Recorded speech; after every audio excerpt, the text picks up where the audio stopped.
अंजुम मलाकार जी हैं जो अपने विचार से हम लोगों को भैया जी के बारे में आपका अंजुम मलाकार जी महिला सशक्तिकरण के उदाहरण है।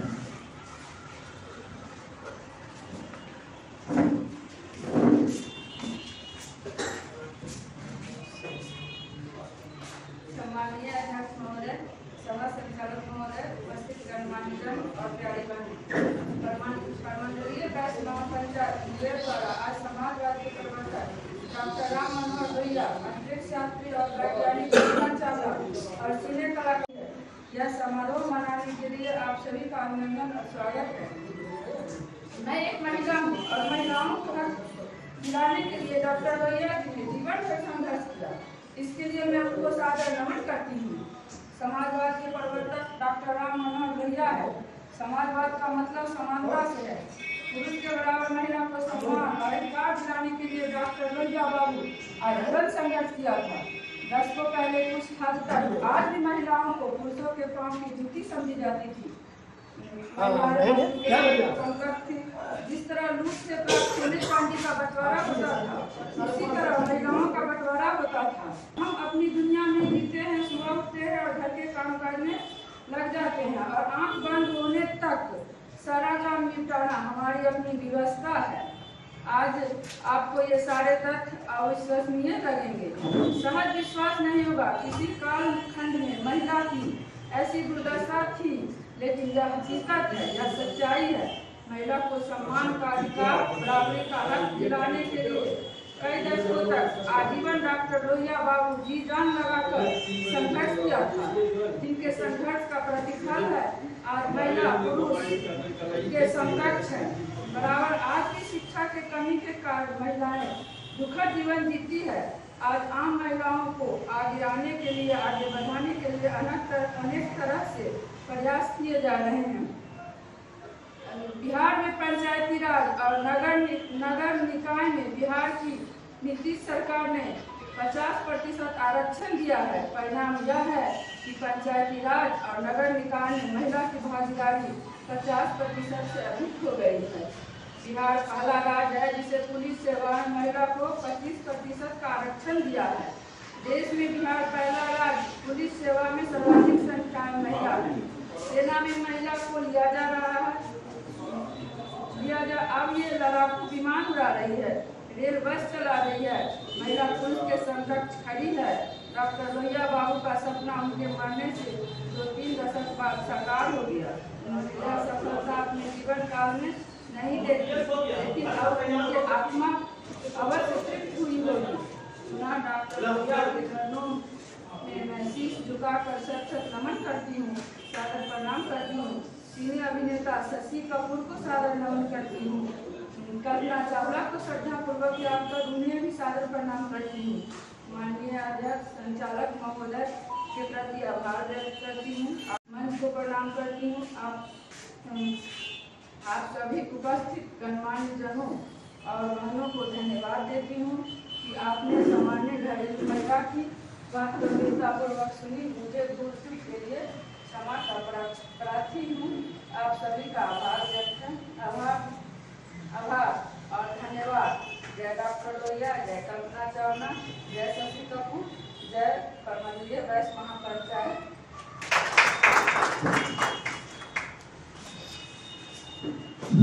धन्यवाद अंजुम मलाकार जी, आपने बहुत अच्छे से आपने अपना विचार रखा। महिला हमेशा दोहरी भूमिका में रहती है। महिलाओं पे अपनी जिम्मेवारी के साथ साथ अपने घर के हर चेहरे पे मुस्कुराहट लाने की भी जिम्मेवारी रहती है। हमने रामायण में सबरी को सुना है, देखा है।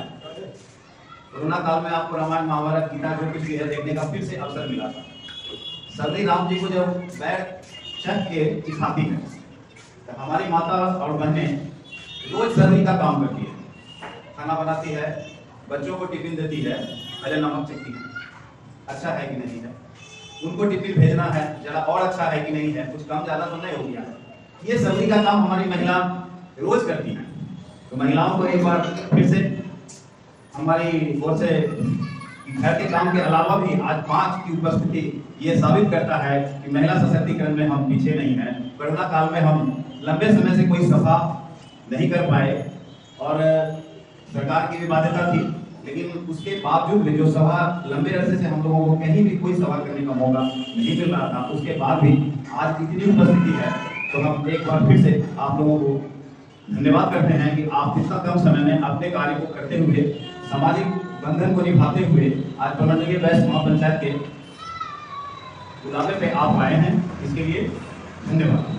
अब हम आप कल्पना चावला जी को के लिए कल्पना चावला के जीवन पर प्रकाश डालने के लिए हमारे सम्मानीय एडवोकेट विजय बाबू को आमंत्रित करते हैं। आदरणीय अध्यक्ष महोदय, मंचासीन पदाधिकारीगण, वैश्य महापंचायत के तमाम दीपक पोदार जी ने हमें बहुत बहुत सूचना दी थी कि आज के दिन डॉक्टर राम मनोहर लोहिया, शशि कपूर, सीनियर नेता शशि कपूर और अंतरिक्ष परी कल्पना चावला, इनको अंतरिक्ष परी के रूप में जाना जाता है, पर हम लोग एक जयंती मनाने जा रहे हैं। आप किस पर बोलेंगे? मैंने कहा भाई मेरी राजनीतिक समझ बहुत बहुत है, मैं लोहिया जी पर नहीं बोल सकूंगा। सिनेमा से भी मुझे बहुत लगाव नहीं रहा है कभी, इसलिए शशि कपूर जी पर भी नहीं बोल सकूंगा, क्योंकि मैं विज्ञान का विद्यार्थी रहा हूँ। उसकी कल्पना चाहता आज मुझे अवसर मिला, इसके लिए दीपक जी को धन्यवाद। और इन महानुभावों का जयंती समारोह आयोजन करने के लिए पूरे वैश्य महापंचायत को धन्यवाद। हम लोग ये जानते हैं कल्पना चावला जी वैश्य परिवार में पैदा हुई थी। पंजाब में चावला वैश्य परिवार का टाइटल हुआ करता है। इनका जन्म हरियाणा के करनाल में हुआ था। इनका जन्म तिथि है 17 मार्च 1962। मैं क्षमा चाहूँगा, किसी वक्ता ने 61 कहा था।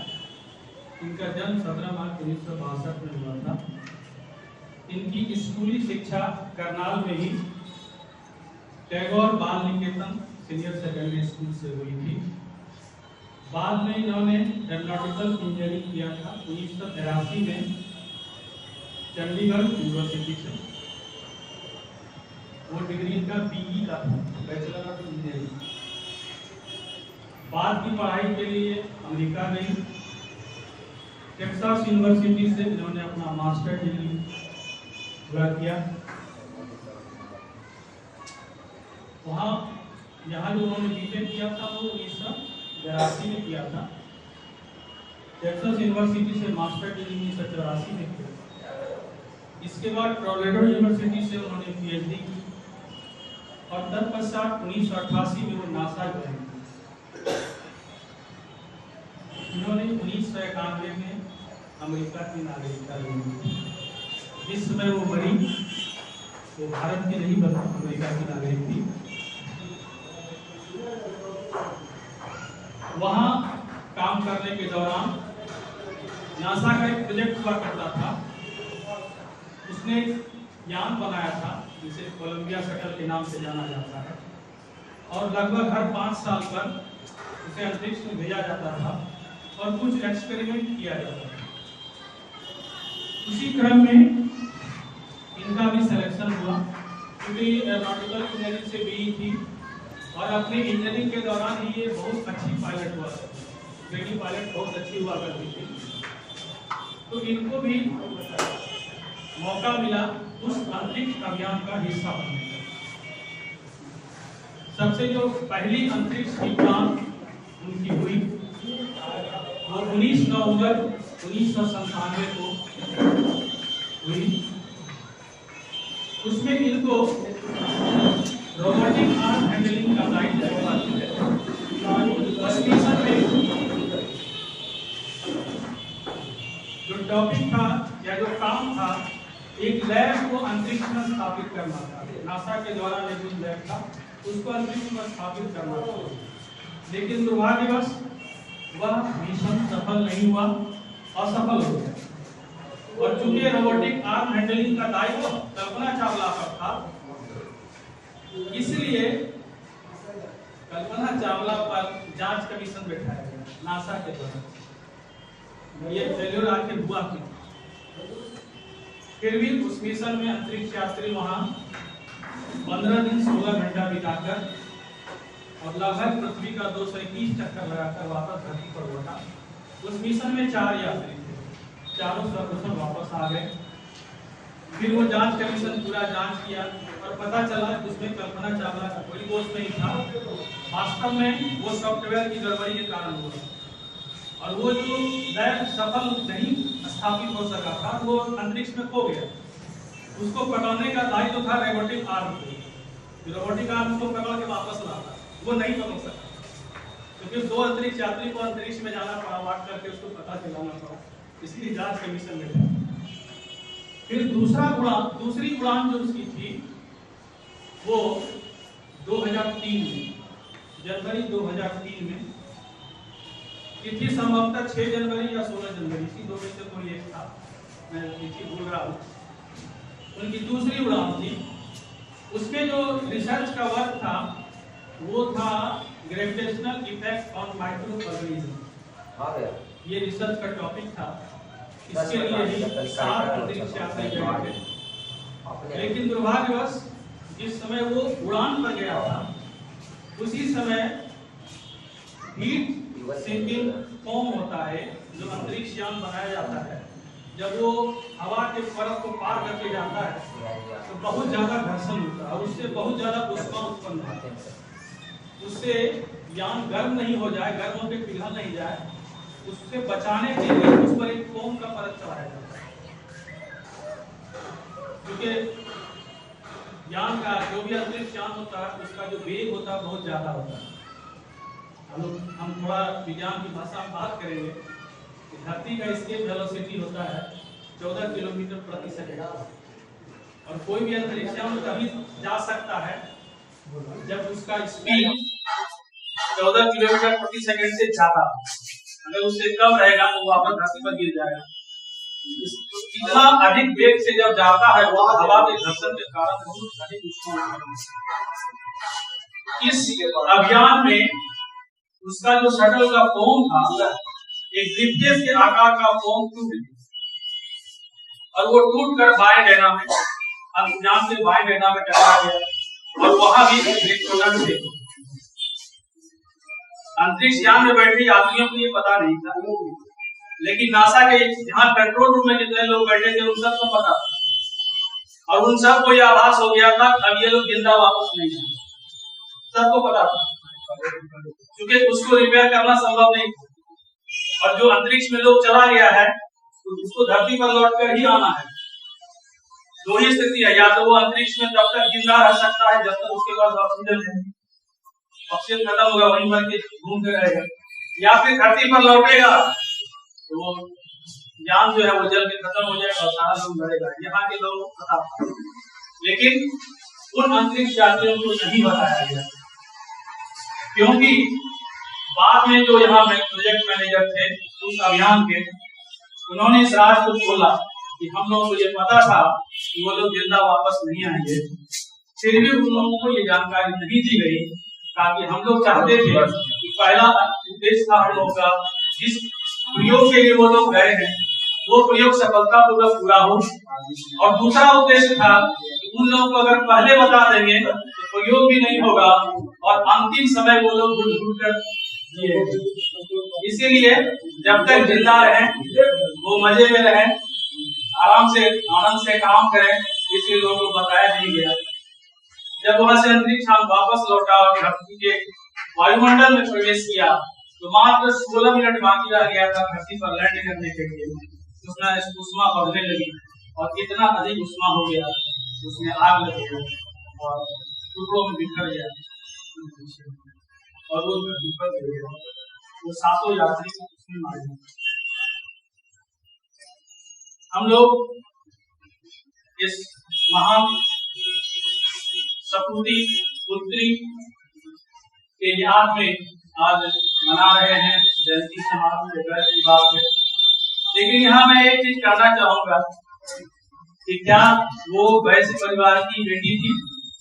मैं कहूँगा लोग कहेंगे कि वो अमेरिका की बेटी थी, जो अमेरिका की नागरिक हो गई थी, फिर भी मैं कहूँगा नहीं, क्योंकि वो अंतरिक्ष यात्री और अंतरिक्ष में जाति धर्म देश काल कुछ नहीं होता।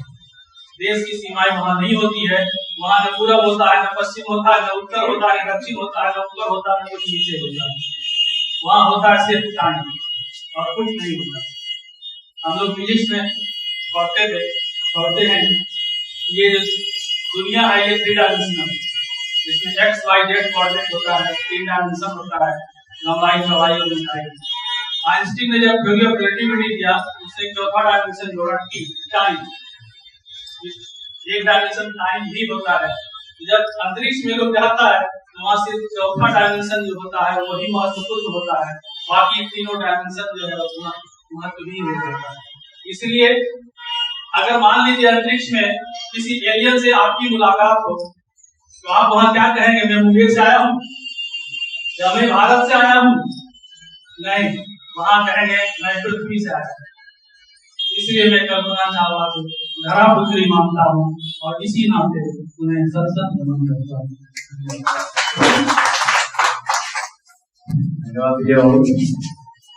हम लोग अभी देश की बेटी कल्पना चावला को कह रहे थे, आपने धरा की पुत्री कहा, आपने उन्हें गौरवान्वित किया और अंतरिक्ष और धरती का फासला जो है उसे आपने बेहतर प्रदान करा। कल्पना चावला जी पे प्रकाश डालने के लिए अभिनंदन जी, अभिनंदन जी नहीं है, अब हमारे बीच महिला सशक्तिकरण की उदाहरण अरुणा देवी जी जो हमारे बीच हैं वो मौसम रखेंगे।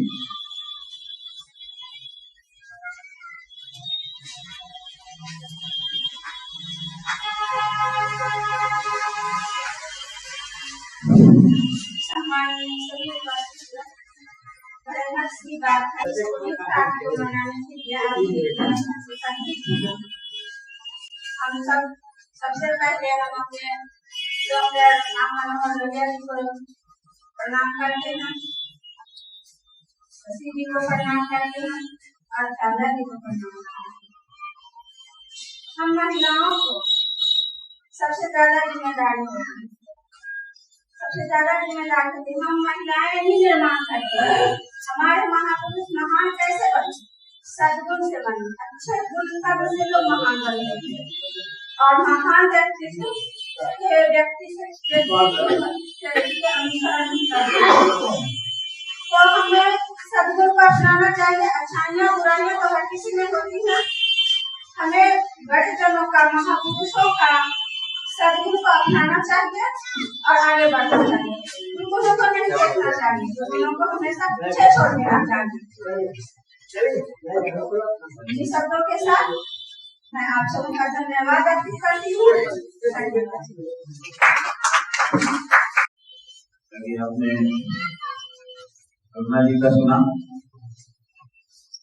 शशि कपूर, कल्पना चावला और राम मनोहर लोहिया जिसे हमारे कई वक्ता ने अपनी बात कही।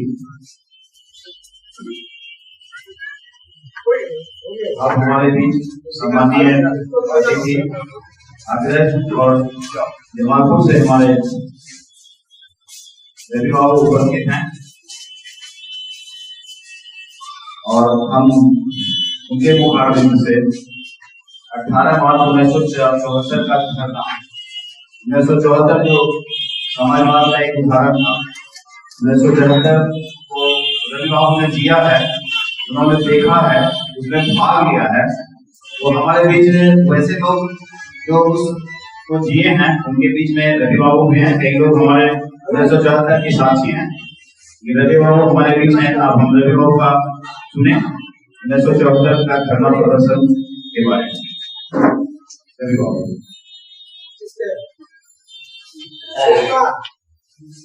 इस सभा के हमारे अध्यक्ष जी, हमारे संचालक महोदय, हमारे सभा के कार्याध्यक्ष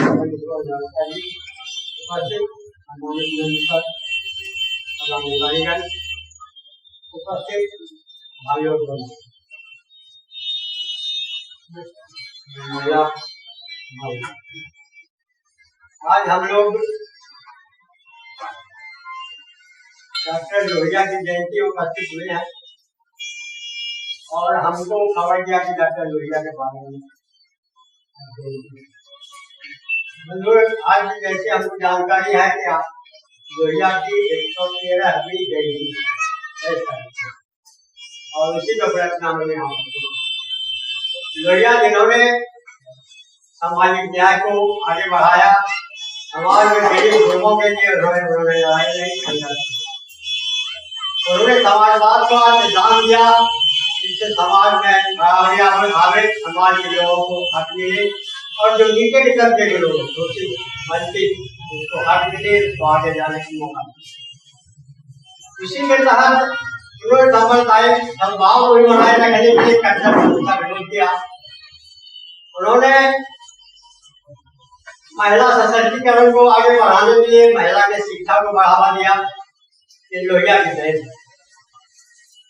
आज बहुत नीचे तबके के कर्पूरी ठाकुर समाजवाद का सिद्धांत मानते हुए मुख्यमंत्री की घोषणा कर रहे। उन्होंने नीचे के तबकों को आरक्षण दिया। उस आरक्षण के साथ में हम लोगों को, हमारे नीचे तबके के लोगों को, ओबीसी के लोगों को आरक्षण प्राप्त। तो बंधु मैं लोहिया की बात करना है कि हमको जो है अभी क्या क्या के आंदोलन पर बोलना है और हमको कहा नहीं गया कि 1973 के आंदोलन पर बोलना है। हम अभी देखते हैं हमको क्या क्या बंधु मैं इस समय जमालपुर में 1973 में युवा था और 70-72 में हमें लाइसेंस मिला था एडवोकेट का। वो घर कम जाते थे राजनीति इसलिए हमें जनता जागो नाम की एक पत्रिका जमालपुर में चलाया करते थे। उसी पत्रिका के तहत हम 1973 में आंदोलन में संघर्ष करते और हम वाणी भी हुआ उसमें हम साहित्यों के भाग और जो उस समय जो आंदोलन था, उस समय जो समाजवाद का नारा था और ये के प्रधानमंत्री इंदिरा गांधी हुआ करती थी जो बहुत तानाशाह थी। उसी तानाशाह के विरोध में समाजवादियों को अच्छा नहीं लगा और आंदोलन को आगे बढ़ाया और उन्हें अगवा किया, जिससे हमारे नीतीश कुमार, सुशील मोदी, लालू प्रसाद यादव बिहार में अगवा 2017 का और महिला को भी आगे बढ़ा रहे हैं। उन्होंने पंचायत में, नगर पालिका में सब जगह प्रचार किया।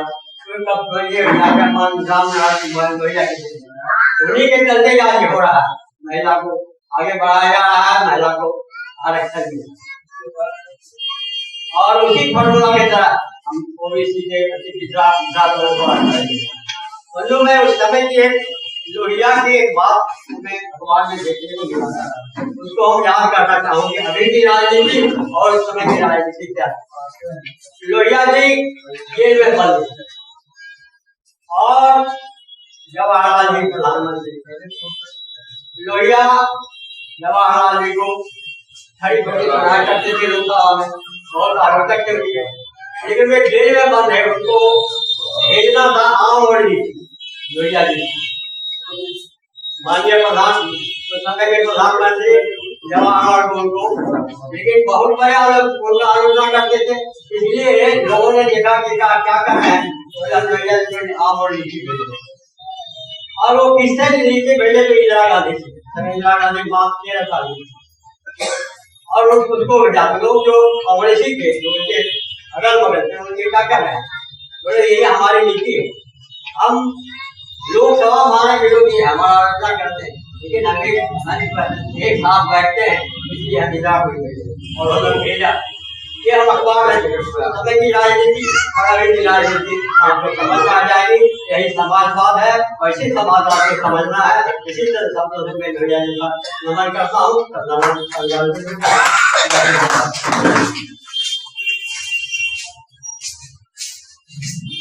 समाजवाद का बेहतरीन उदाहरण हमारे अभिभावकों ने पेश किया। इंदिरा जी के द्वारा आऊँ और पहुंचा समाजवाद का हमने सुना।